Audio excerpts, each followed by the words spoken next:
안녕하세요. 진유현의 마음사용법 공부 시간입니다. 마음 공부 시간이고요. 오늘이 7번째인가요? 데이비드 호킨스 박사님 의식혁명 공부하는 7번째 시간이죠. 오늘은 두려움에 관한 이야기들이에요. 두려움에 관한 내용이에요. 이 두려움이란 사실처럼 보이는 거짓된 증거들이래요. 사실이 아니라 그것을 사실로 착각하고 생각하고 있는 우리의 마음 상태가 두려움이에요. 꿈이나 가상현실 그리고 뭐 홀로그램 같은 것들에 미혹돼 있는 게 두려움 상태예요. 사실처럼 보이는 그 거짓된 것들에 속고 힘들어하고 있는 상태인 거죠. 마음이 사기치고 있는 거예요. 그런데 그걸 진짜로 믿고 사기당하고 있는 것이 두려움이에요. 의식 레벨 500, 그 사랑과는 아주 반대되는 개념이죠. 두려움이란.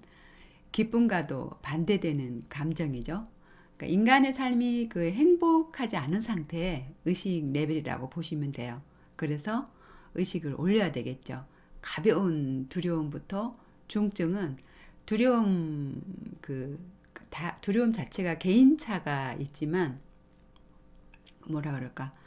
개인차가 크지만 좀 걱정되는 것들이 가난에 대한 두려움 혹은 질병에 대한 두려움 아니면 사랑하는 사람이 떠나버리면 어떡할까 하는 그런 두려움들이 상당히 인생에 큰 영향들을 끼쳐요. 두려움이라는 게. 그래서 가난에 대한 두려움은 계속 가난한 삶을 만들어내요. 끌개장에 에너지가 강하기 때문에. 또 질병에 대한 두려움이 강하신 분들은 질병을 계속 끌어당기게 돼요. 또한 마찬가지예요. 이 암 환자들을 보면은 회복될 사람 아니면 좀 힘든 사람 표가 나는 게 이 두려운 부분이에요. 제가 암 환자들의 체면 치료를 많이 해드리는데요. 처음에 이 두려움부터 사실은 없애줘야 돼요. 이 암 환자 상담 경험 제가 책 읽고 나서 좀 자세한 상담자 내용 하나 설명해 드릴게요. 이야기해 드릴게요. 결론은 회복하지 못하는 그들의 그 갈림길이 극한 두려움에 휩싸여 있는 분들과 낫고 나서 어떤 희망찬 삶을 살 것인가 그 기대하는 게 그 두 가지가 완전히 회복의 갈림길이 돼요. 아주 중요한 시점이에요. 그래서 빠르게 두려움 치료부터 해야 돼요.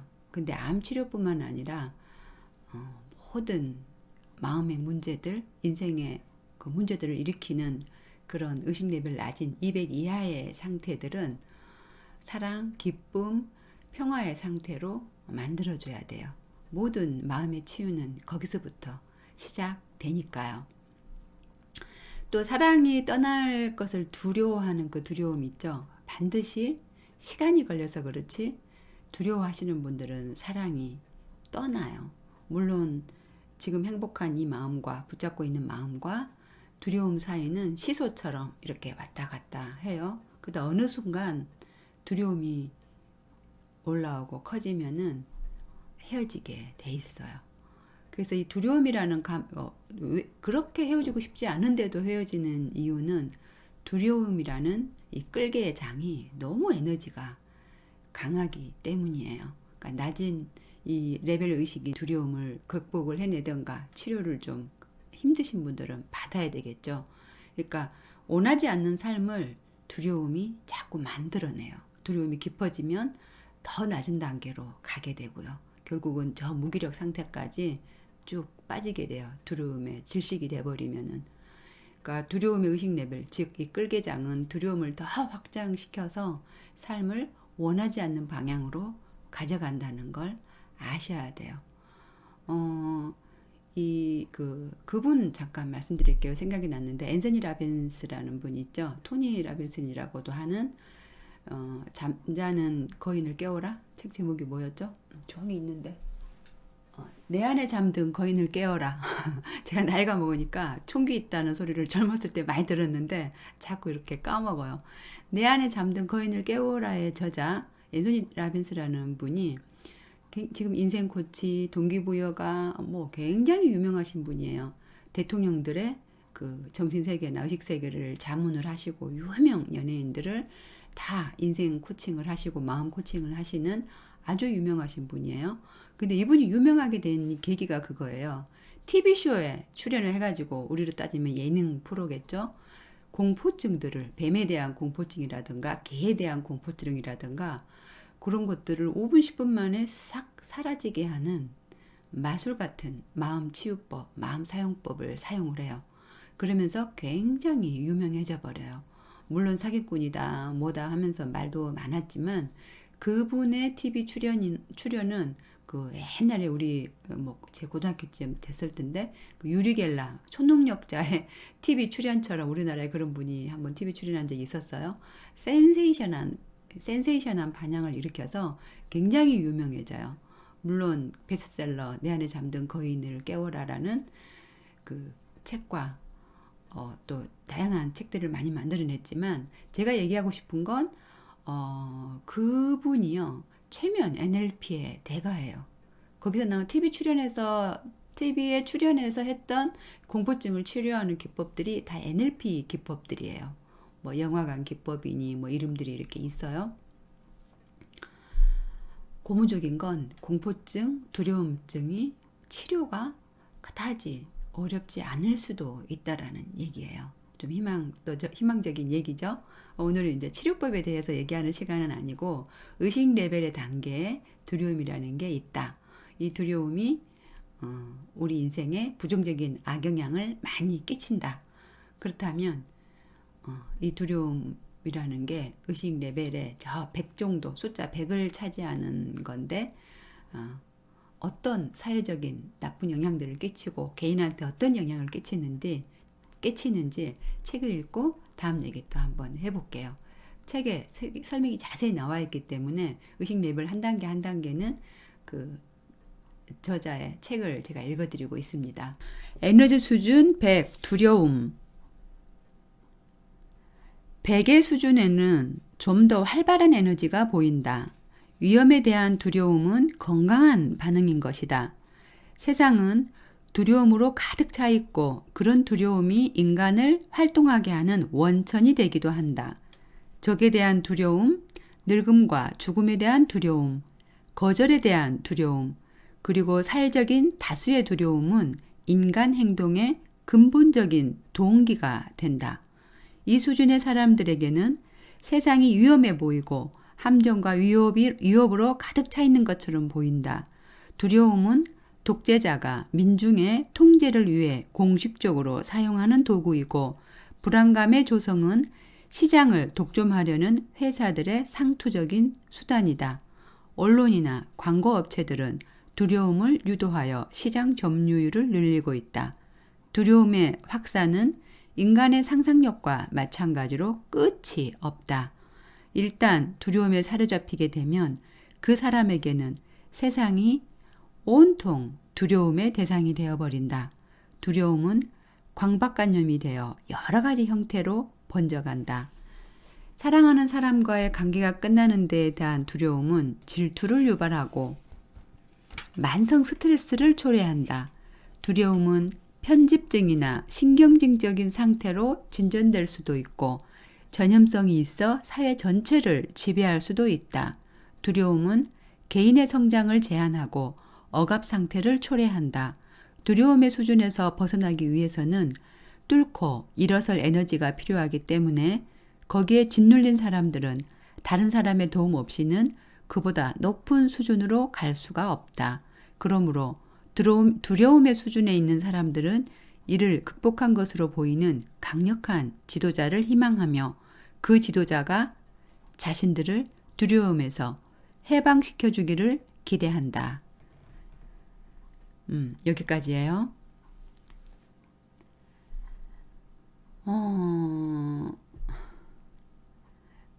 책을 읽기 전에 설명했던 그 앤서니 라빈스는 최면의 대가이고 또 최면의 사촌격인 NLP를 활용해서 대중적으로 아주 많이 알려진 분이시죠. TV와 책이 그를 유명하게 해서 대통령들이나 기업인들의 상담과 조언가가 되었지만 사실은 마음의 구조, 잠재되어 있는 내 마음을 내 마음대로 움직이고 지멋대로 움직이는 내 속마음, 잠재의식을 조금만 연구하면 이 두려움에서 벗어날 수 있다는 희망적인 얘기를 저는 해드리고 싶어요. 언젠가는 이분의 책도 그 마음 공부의 교과서처럼 들고 우리가 한번 공부를 해보자고요. 근데 어쨌든 이 두려움, 공포증은 건강에도 굉장히 안 좋아요. 어쨌든 이 두려움, 공포증은 건강에도 굉장히 안 좋아요. 심장을 빨리빨리 뛰게 하고 숨쉬기가 버겁게 어려워지게 만들고 그로 인해서 또 산소 부족하니까 어지러울 수도 있고 그러니까 비정상적으로 이렇게 땀도 막 나요. 또 극도의 불안감이나 도망치고 싶은 마음, 단절된 혼자가 된 느낌, 기절할 것 같은 막 그 느낌. 그러니까 이런 느낌들이 극도의 공포, 두려움 상태죠. 이런 중증 환자들도 있지만 경도든 중도든 이런 두려움이 반복되거나 깊어지면 무기력해지는 느낌이 들어요.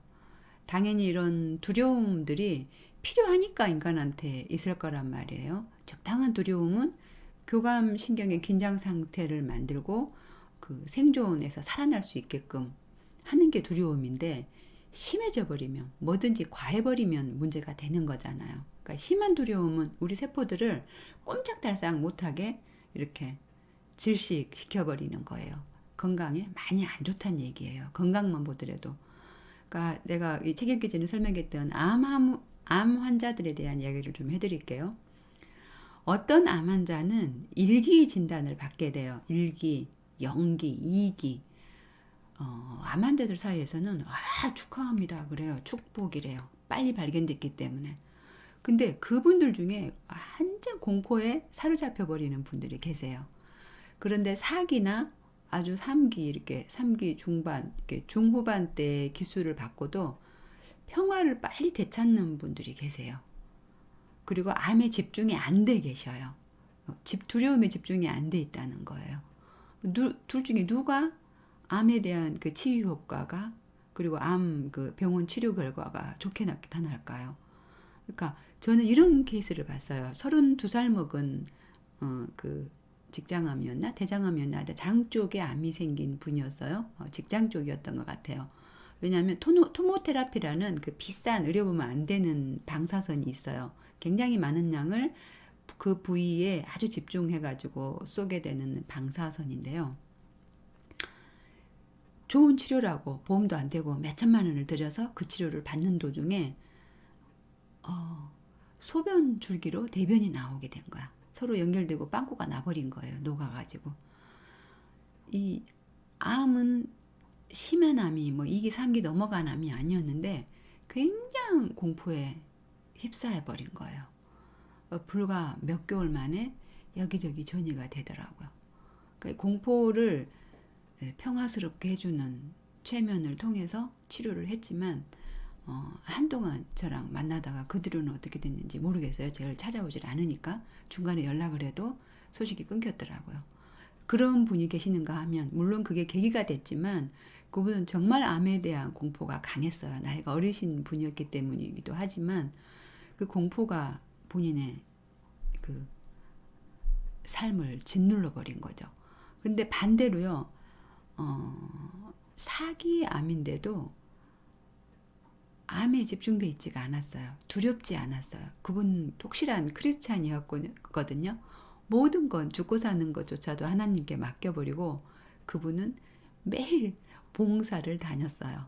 매일 암에 신경 쓰지 않고 그 두려움이 곁에 머물지를 않더라고요. 그러니까 암을 잊어먹어버리고 죽음도 잊어먹어버리고 그냥 오라는 날짜에 와서 병원 치료받고 좋은 건강식품들 먹고 건강관리 나름대로 하면서 공포심을 발견할 수 없는 분이 계셨어요. 물론 그분도 초반에는 이제 그 항암이 너무 어려워서 막 무균실에 들어가고 백혈구 수치가 500 이하로 떨어지니까 몸이 견뎌내질 못해서 힘이 나게 하는 희망에 차게 하는 그런 자기 암시나 체면을 많이 제가 해드렸는데 그분은 정말 평화롭게 암을 이겨내셨어요. 이 공포와 평화로움이 얼만큼 암 치료에 영향을 끼치는지 혹시나 암 환자가 듣고 계시다면 이해를 하셔야 돼요. 그러니까 그 심한 공포증, 이렇게 심한 공포증, 또 가벼운 두려움, 긴 두려움, 짧은 두려움, 이런 것들이 어디서 오는 걸까요? 어디서? 왜 시작된 걸까요? 공포증이나 이런 것들은 대부분 트라우마잖아요. 과거의 기억들이잖아. 근데 아가들도 신생아 T를 넘어선 7, 8개월 뭐 돌 정도 되는 아가들도 두려워하잖아요. 물론 불이 뜨거운 걸 무서워 안 하고 이게 뭔지 모르고 만질 수도 있지만 7, 8개월만 돼도 엄마가 아닌 사람한테 안기면 두려워서 울어요. 또 어떤 아이들은 여자는 방글방글 웃는데 남자를 보면 막 울어요. 생존 본능이죠. 적당한 두려움이죠. 근데 이 아가들도 두려움을 안단 말이에요. 막 큰 개를 봐도 그 개가 어떻게 하지 않고 핥고 막 이러는데도 막 두려워서 항 울어버리고 뭐 귀신같이 두려움을 알아채요. 애기들도. 이 얘기는 저 먼 과거 속에 애기 이전 태아 이전부터 두려움의 그런 기억들이 먼 기억들이 경험돼 있기 때문이에요. 뭐 그게 20년 전이든 태아든 뭐 아니면 전 조상들로부터 DNA를 통해서 유전되어서 오든 우리의 두려움에는 최초의 아니면 그 이후에 기억들이 저장돼 있다라는 거예요. 무의식 속에서 엄마의 기억이든 할머니의 기억이든 아니면 나의 뭐 전생을 믿는 분들은 나의 전생의 기억이든 실수로 지금 오늘 얘기할 거리는 아니지만 최면 강좌 제가 좀 이따 이제 좀 시간이 지나면 할 거거든요. 이 전생탱이나 이런 것들을 최면을 해보면은 막 그 심한 알러지가 있는 분들이 있어요. 그 배꼽 주변에 막 그 쇠독이 쉽게 올라버리는 분들, 벨트만 이렇게 매도 그분들 체면 치료해 보면 재밌는 거 있어요. 전쟁 중에 그곳을 창으로 찔려서 죽었대요. 그게 사실이든 아니든 그분의 전생을 치료해 주고 나면 귀신같이 그 쇠 알레르기 있죠. 금속 알레르기가 사라져요. 신기한 현상들이죠. 효과가 좋아요. 그러니까 내가 무슨 얘기하다가 체면 얘기로 왔죠. 이 아까 얘기했듯이 그 두려움이라는 거 다시 시작할게요. 사실 두려움은 생존을 위해서 꼭 필요한 감정이에요. 아기들도 갖고 있는 두려운 걸 본 적이 없는데도 그게 언제 갖고 있던 기억이든 필요한 감정이야. 교감신경을 적당히 긴장시켜서 살아남을 힘을 제공해 주니까 막 호랑이가 나타났는데 긴장도 안 하고 두렵지 않다면 잡아먹힐 거 아니에요. 그 사회생활 할 때도 적당한 긴장이 있어야지 사회생활을 해낼 텐데 뭐 상사의 말도 두렵지 않고 뭐 가난한 것도 두렵지 않다면 또 그 사람 인생이 어떻게 되겠어요.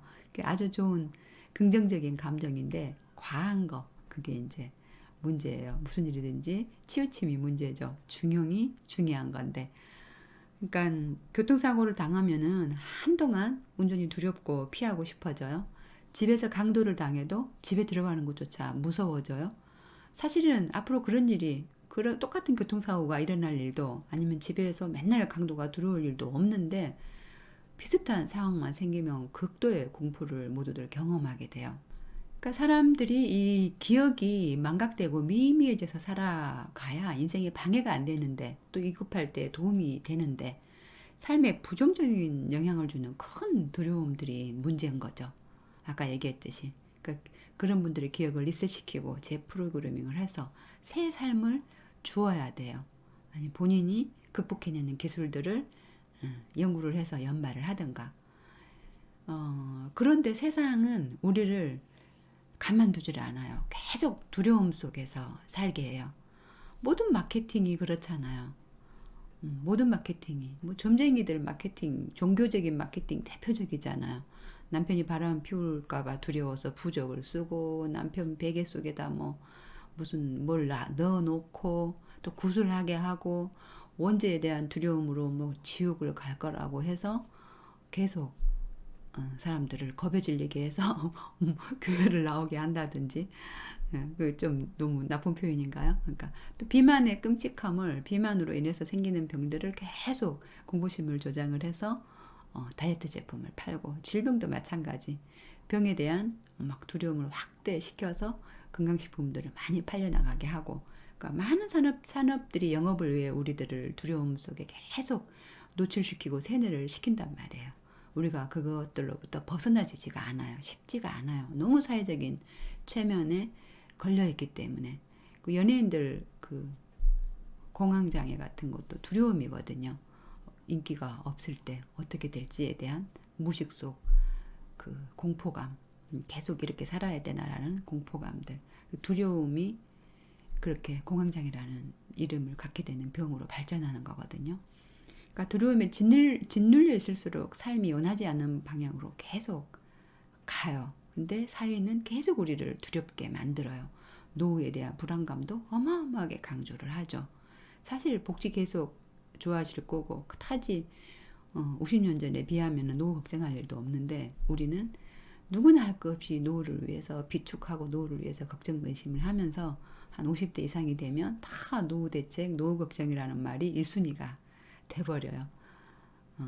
하여튼 이 두려움은 저와 공부하는 동안 굉장히 광범위하게 공부를 하게 될 거예요.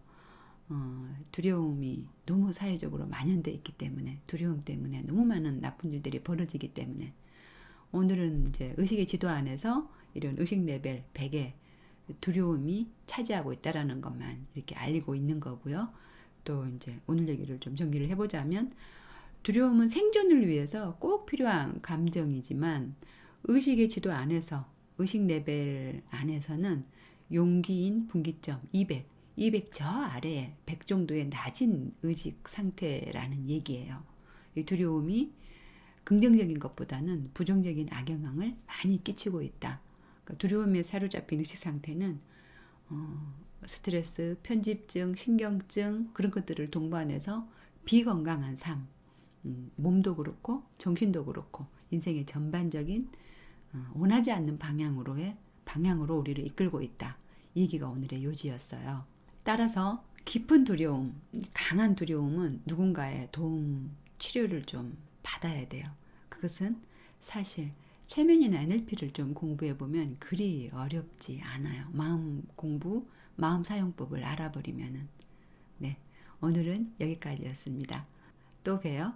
미안합니다. 사랑합니다. 감사합니다. 축복합니다.